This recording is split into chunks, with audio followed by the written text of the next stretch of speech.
Hello, I'm Seshu, the lawyer. ఇప్పుడేంటి శిలాఫలకాల మీద రాయించమంటారా? మీ బొంగులు ఇంట్రొడక్షన్ మాకు ఎందుకండి? దీని దరిద్రం వదిలించితే 10 కొబ్బరికాయలు కొడతాను మీకు. అంటే ఫీజు ఎవరా? అది మీ పర్ఫార్మెన్స్ మీద డిపెండ్ అయి ఉంటుంది. ఓకే, మీరు డైవర్స్ ఎందుకు కావాలనుకుంటున్నారు? చాలా రీజన్స్ ఉన్నాయి సార్. పెళ్లి చూపులకు వచ్చినప్పుడు 3 years ఏజ్ నొక్కేశాడు. ఫస్ట్ నైట్ రోజు డిన్నర్ చేశాం కదా, పాలు వేస్ట్ అని పెరుగుకి తోడుపెట్టుకున్నాడు. చద్దనంతో పులిహార చేయమంటాడు.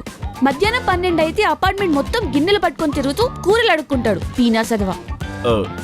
అది పీనాస్తనం ఎలా అవుతుంది సార్? ఇప్పుడు పొదుపు చేయకపోతే రేపు పొదుపు తప్పి అప్పులు చేసి అడుగుతున్నారు కదా.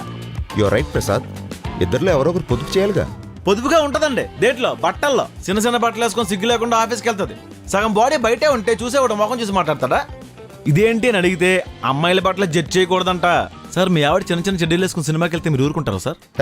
మా ఆవిడ చెడ్డీలు మిడ్డీలు వేసుకుని సినిమా కిందకి వెళ్తుంది. అయినా మా ఆవిడ మధ్యలో టాపిక్ ఎందుకు తెస్తావు? ఊరికే జస్ట్ క్యాజువల్ గా. ఏయ్, నా డ్రెస్ సెన్స్ గురించి మాట్లాడడానికి నువ్వెవడివి? ఇప్పటి వరకు మా డాడీ నన్ను తిట్టలేదు. మీ బాబు నీకు దొబ్బులు ఎట్లేదు కాబట్టి చీరల నుంచి మిడ్డీలకి, మిడ్డీల నుంచి చెడ్డీలకి వచ్చారు వీళ్ళు.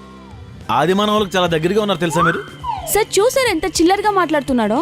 పార్టీలో నా ఫ్రెండ్స్ ని పరిచయం చేస్తే గుంట కత్తిలా ఉందన్నాడు. ఎంత చీప్ గా చూసారో. అందులో తప్పే ఉందండి.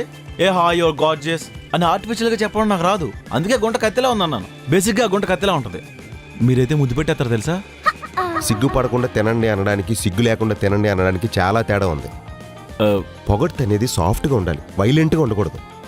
ఇంకా నా ఫ్రెండ్స్ మెసేజ్ చేస్తే ఒప్పుకోడు. వాళ్ళతో బయటికి వెళ్తే తిడతాడు. వీడి కాలి కింద పడుండానిక వీడికి పెళ్లి చేశారు. అబ్బో ఫ్రెండ్స్ అందరూ మాకు సచ్చిన వాళ్ళే. ఆ మెసేజ్లు అంటే హాయ్ రా, ఏం డూయింగ్, తిన్నావా, ఇంకా తినలేదా, హెల్త్ ఏమవుతుంది, టేక్ కేర్.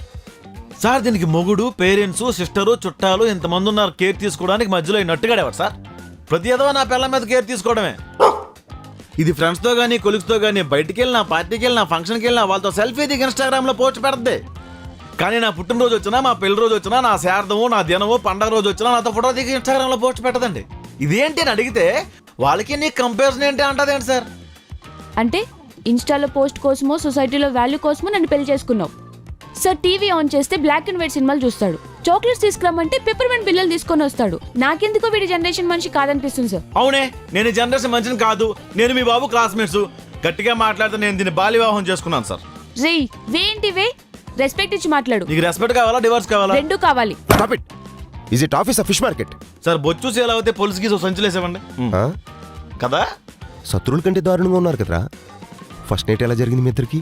శోభన ఫస్ట్ నైట్ రోజు దీన్ని ముద్దు పెట్టడానికి దగ్గరికి వెళ్తే ఇలా అమ్మమ్మ బకెట్ తనేసింది.